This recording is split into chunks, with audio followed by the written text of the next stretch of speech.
Oi, pessoal! Daí, tudo certinho? Vamos fazer as correções dos exercícios? Então, ó, hoje é a correção dos exercícios dos módulos 23, 24 e 25. Começando aqui pelo número 3 da página 179, que foi pedido para vocês tentarem fazer em casa, certo? Então, aqui está perguntando assim, o que é necessário para reconhecermos quando ocorre uma transformação? Gente, sempre há uma transformação quando o estado final é diferente do inicial. Ou seja, o que eu tinha no começo não vai ser igual ao que eu tenho no final. Se houver alguma transformação, alguma modificação, eu já posso dizer que houve uma transformação, tá?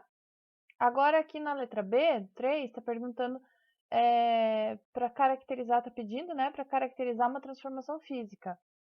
Transformações físicas, a gente só tem alterações na aparência e não na composição da substância. Então, há alterações nas suas características, porém, características físicas apenas, porém, não na sua constituição.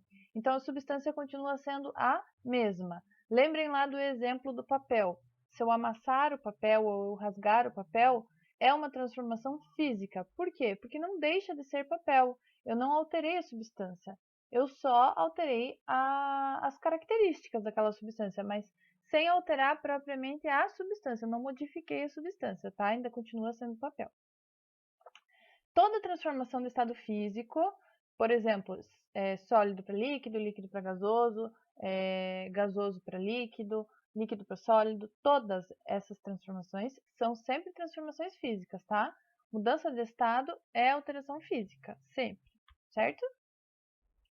4. A água é encontrada em vários estados físicos na natureza, sólido, líquido e gasoso. Então, por exemplo, a gente tem sólido lá nos icebergs, nos polos, né?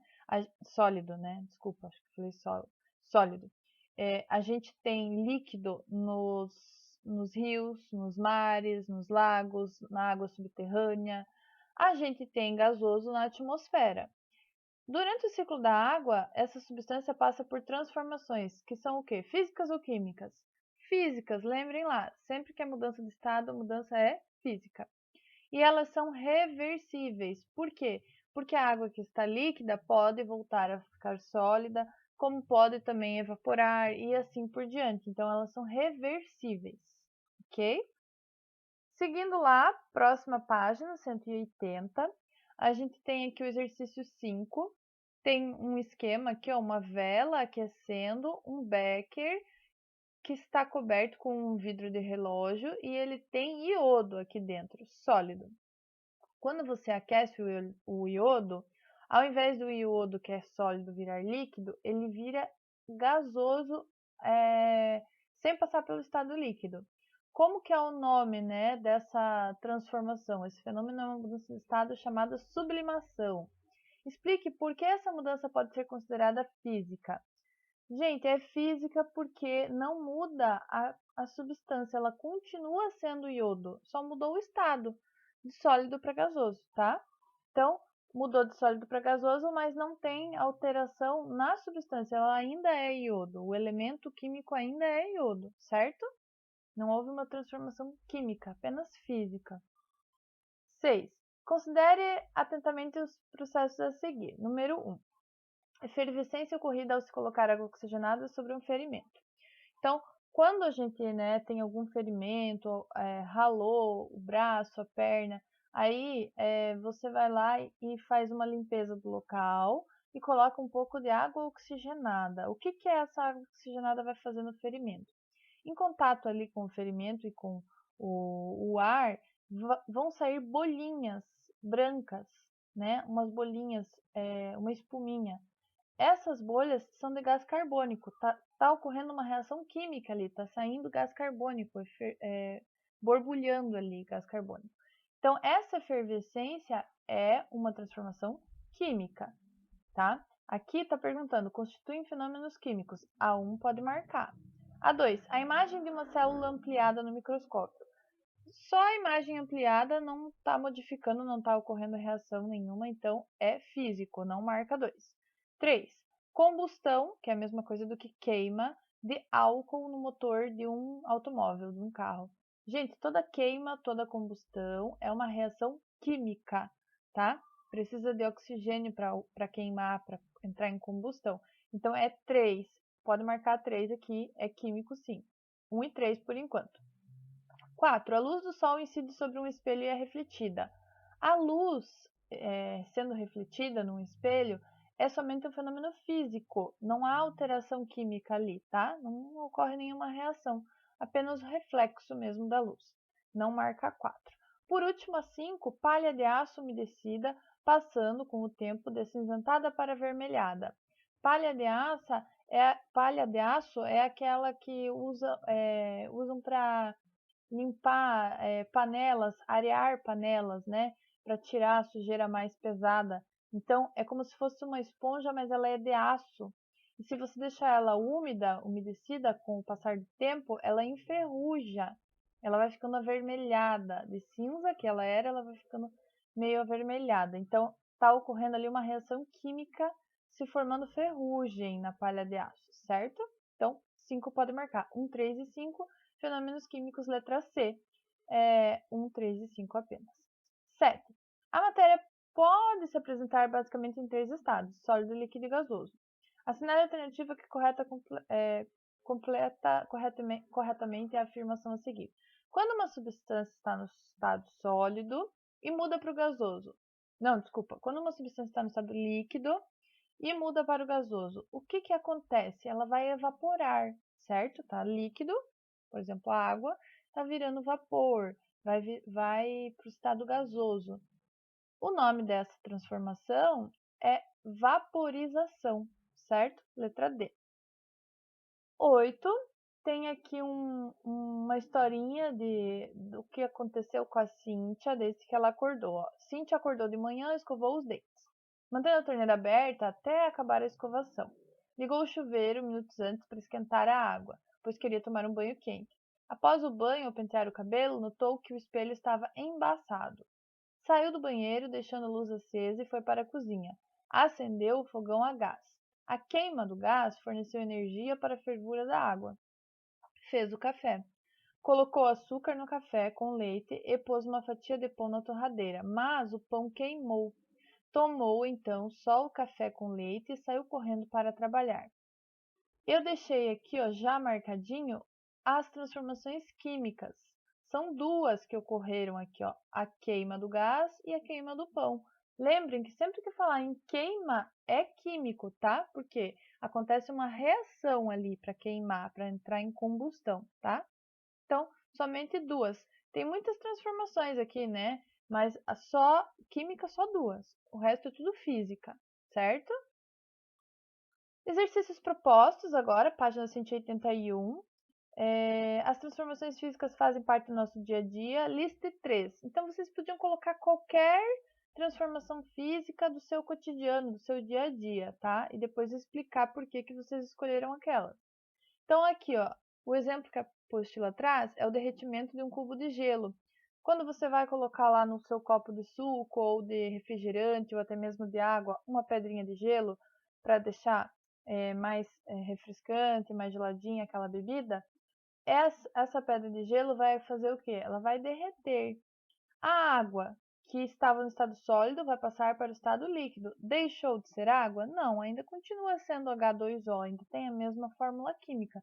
Então, por isso é um fenômeno físico, porque só houve mudança de estado no derretimento do gelo, tá? Evaporação do suor na pele. Quando você corre, joga bola, faz alguma atividade física, exercício, começa a suar. Depois de um tempo, você percebe que a tua pele seca. Por quê? Porque o suor evaporou da sua pele e foi para a atmosfera. Então, essa evaporação é um processo de transformação física. Por quê? Não deixou de existir aquele suor, só que ele só evaporou, saiu do estado líquido e passou para o estado gasoso, certo? Por último, o exemplo que traz aqui é a quebra de vidro de uma janela. Por exemplo, né? Ou poderia ser quando você derruba um copo, quebrou um copo de vidro.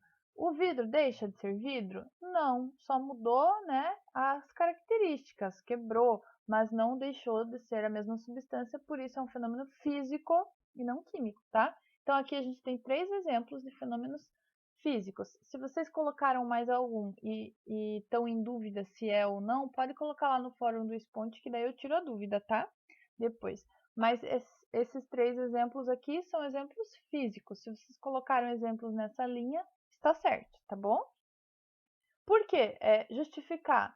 Porque em todos esses 3 casos, houve alteração do estado inicial em relação ao final. Mudou, houve transformação. Mas não houve transformação na constituição da matéria, ou seja, no elemento, né? Continua sendo o mesmo elemento, a mesma matéria ainda. 10. Dessas reações, assinale a imagem que apresenta uma transformação física. Fogo, queima, é químico.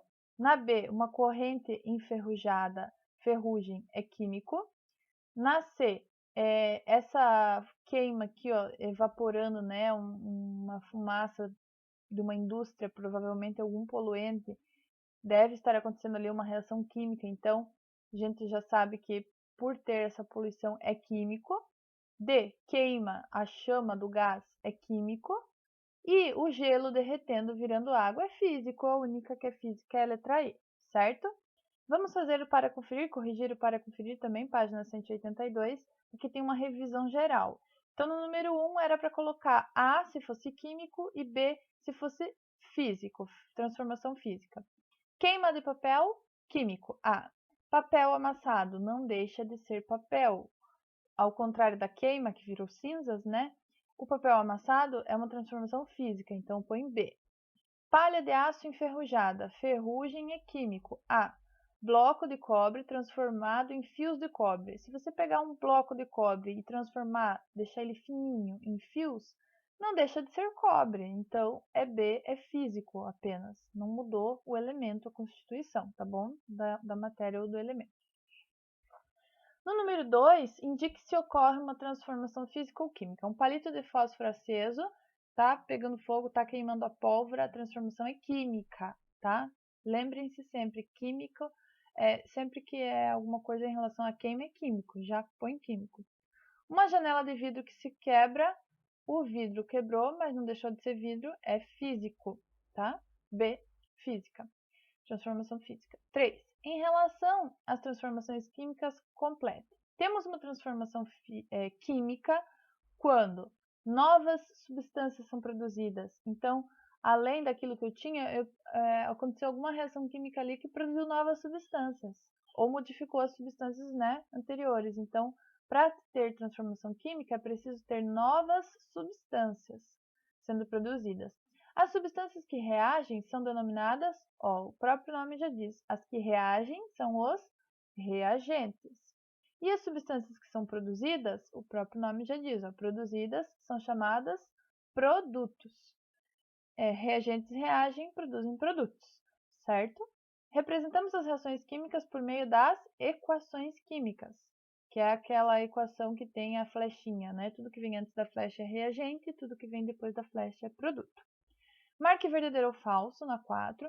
Em uma transformação química, a soma das massas dos reagentes é igual à soma das massas dos produtos. Verdade, nada se perde. Tem que ser igual a soma, tá? A segunda afirmação. Nas reações químicas, temos somente a mudança do estado físico das substâncias. Não, não é só mudança de estado.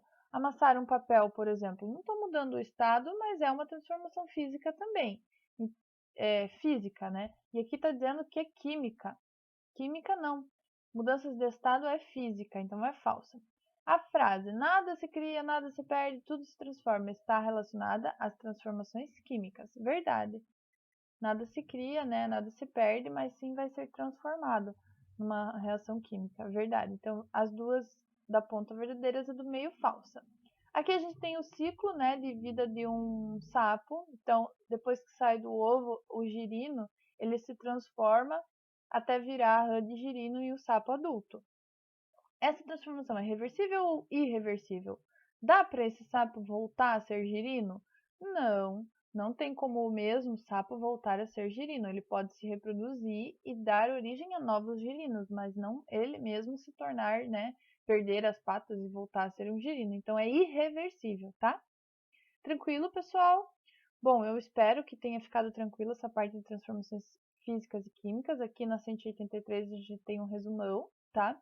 Então, as físicas mudança de estado, sólido, líquido e gasoso, e elas são influenciadas pela temperatura e pela pressão. Já as transformações químicas têm reações químicas envolvidas. Vão existir reagentes que vão produzir ou se transformar em produtos, tá? Agora vamos seguir o capítulo 8, que fala sobre farmacologia e saúde. Então, lá na página 184, a gente tem, né, a imagem aqui, ó, de uma índia. E essa índia é uma mulher da etnia Kalapalo na aldeia Tuatuari, com raízes de plantas na sua mão aqui de uso medicinal. Essa tribo, essa aldeia, ela está localizada lá no Parque Indígena do Xingu, tá?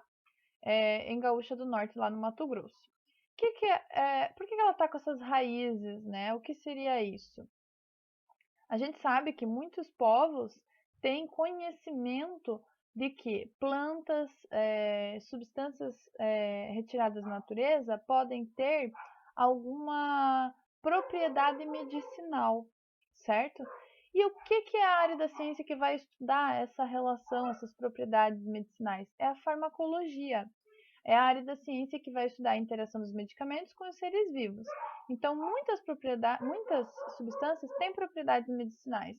Por exemplo, quando você está meio ruim do estômago, aí alguém da sua família faz um chá que é considerado digestivo ou calmante, você está fazendo uso de uma substância que tem propriedades medicinais, apesar de ser uma substância encontrada na natureza, uma substância natural, certo? A área da ciência que vai estudar a relação do ser humano e das plantas é a etnobotânica. Por que é etnobotânica? Primeiro, etnologia é a ciência que estuda as diferentes culturas e sociedades. Então, a gente tem várias culturas, dependendo da região, do país, do local, né? Aqui no Brasil, por exemplo, a gente tem várias culturas e sociedades mesmo. Dentro do nosso país, a gente tem uma cultura muito grande, porque a gente tem comunidades diferentes, comunidades tradicionais como quilombolas, as comunidades caiçaras, os ribeirinhos e até os povos indígenas que está aqui nessa imagem, tá? Nessa foto. Então, a etnobotânica vai juntar a etnologia, que seria a cultura, a sociedade, né, desses diferentes povos, com a botânica, que é a área da biologia que estuda plantas, certo? Então, mudando lá, a página 186, vamos falar um pouquinho sobre a indústria farmacêutica. O que os cientistas fazem? Eles estudam diversas plantas que tenham um potencial medicinal, para fazer a partir delas medicamentos. Então, eles vão extrair os princípios ativos. O que seriam os princípios ativos? Seriam essas substâncias que tem dentro das plantas que têm alguma capacidade de alterar funções do nosso organismo de modo terapêutico. Então, qualquer substância dentro aqui, ó, por exemplo, desse gengibre, que vá fazer alguma alteração que seja capaz de agir no nosso organismo, é um princípio ativo desse gengibre, certo? Então, a gente tem diversos princípios ativos em diversas plantas. Aqui a gente tem alguns exemplos. Canela. A canela é obtida da casca do tronco, tá? Da árvore. Então, tem em regiões tropicais. Aqui no Brasil a gente tem muito. Ela é estudada porque ela tem um princípio ativo, uma propriedade. Uma dessas, tem várias na verdade, mas uma dessas propriedades, ela ajuda contra gases e má digestão. E além disso, o óleo que é extraído dessas plantas age também contra vários micro-organismos e contra fungos. Então, é utilizado para fazer alguma substância, algum medicamento em relação a isso, tá? Contra vários micro-organismos e contra fungos. Aqui a gente tem folhinhas de hortelã, que são utilizadas em sucos, saladas, chás, é utilizado também na culinária, né? Preparo de vários alimentos. A hortelã é conhecida porque tem propriedades que ajudam na digestão. O gengibre, que estava aqui, que eu falei agora há pouco, tem substâncias anti-inflamatórias. Então, se a pessoa está com algum tipo de inflamação, muitas vezes o gengibre vai ajudar porque ele tem uma propriedade anti-inflamatória, tá? O guaraná, que tem o fruto, né, tem propriedades estimulantes, então é conhecido por tirar o sono, né? Estimula. Aqui a gente tem camomila, as flores de camomila também são utilizadas em chás e tem propriedades calmantes. Então, tá precisando se acalmar? Toma um chazinho de camomila. É bom tomar antes de deitar, antes de dormir, porque vai relaxar, vai acalmar e vai ter um sono bem tranquilo, certo? A gente sabe que, apesar de todos esses exemplos aqui da apostila serem naturais, isso não quer dizer que eles não possam ter efeitos colaterais ou efeitos até mesmo tóxicos, certo? Então, é preciso haver muito estudo para se saber qual parte da planta que vai usar, se é o caule, se é a folha, se é a flor, para saber também qual é a dosagem correta para não exceder, já que as doses podem determinar se a planta vai ser, na verdade, um remédio ou um veneno, certo? Então, algumas plantas, dependendo da dose, podem ser tóxicas. Então, tudo isso tem que ser levado em consideração, certo? E a indústria farmacêutica, ela tem como objetivo produzir esses medicamentos e investigar como eles funcionam, como que é o modo de atuação desses fármacos e substâncias que modificam o nosso organismo. Então, como que elas fazem para modificar o nosso organismo, certo? Como que a indústria farmacêutica faz? Ela vai isolar esses princípios ativos das plantas para estudar só os princípios, ou então ela vai produzir sinteticamente esses princípios ativos, tá? Por exemplo, aqui, ó, página 187. A síntese de substâncias no laboratório, como exemplo a vitamina C, produção, né, de vitamina C em laboratório. Então, ao invés de extrair das plantas e das frutas que já têm vitamina C naturalmente, a indústria farmacêutica também pode produzir em laboratório vitamina C para vender em comprimidos ou em cápsulas, seja lá da forma que eles acharem melhor, para fazer suplementos de vitaminas, então, feitos em laboratório. Eles também fazem isso, certo? Nas últimas décadas, o desenvolvimento tecnológico acabou ajudando as indústrias farmacêuticas a manipular substâncias, a formular mais remédios e fazer com que eles cheguem às farmácias. Então, para que isso aconteça, até o medicamento, né, chegar na farmácia, são precisos anos de pesquisa, gente, anos, para testar os modos de ação dos princípios ativos, tanto nos organismos animais, como depois nas pessoas, nos seres humanos. Então, é preciso avaliar a capacidade que ele vai ter de tratar aquela doença, avaliar quais são os possíveis efeitos colaterais, qual seria a dosagem ideal para não ultrapassar esse limite, certo? E é preciso também que haja um grande cuidado ético nessas pesquisas, porque eles não podem estar só interessados no lado econômico, eles têm que saber que são vidas, né, de pessoas que vão ser transformadas após usar aquele medicamento. Então, eles precisam ter um cuidado muito grande ético nessa parte. Por isso, o Brasil tem fiscalização da Anvisa. Então, as indústrias farmacêuticas elas têm que ser submetidas à fiscalização. A Agência Nacional da Vigilância Sanitária, que é a Anvisa, é que faz essa fiscalização. Ela está ligada ao Ministério da Saúde e ela controla a produção e a comercialização dos medicamentos que são permitidos no Brasil. Ela vê se pode mesmo comercializar aquilo, se foi feita uma pesquisa, né, com ética e tudo mais. Eu vou deixar para vocês o site, tá, da Anvisa, quem quiser entrar depois, só clicar lá no PDF para entrar, para ver como funciona esse órgão que controla os medicamentos em todo o nosso país, tá? Então aqui tem uma imagem dos pesquisadores estudando a produção dos medicamentos no laboratório. Então, por enquanto é isso, tá? Nós fizemos hoje a correção. Eu vou querer que vocês leiam, né, releiam esse texto aqui até a página 187. Então, capítulo 8 que a gente começou, certo? Da 184 a 187. Você pode dar uma relidinha aqui. E se ficar com alguma dúvida nessa parte até a página 187, Só entrar no fórum do Exponte e tirar, tranquilo? Então, pessoal, até a próxima aula e bons estudos!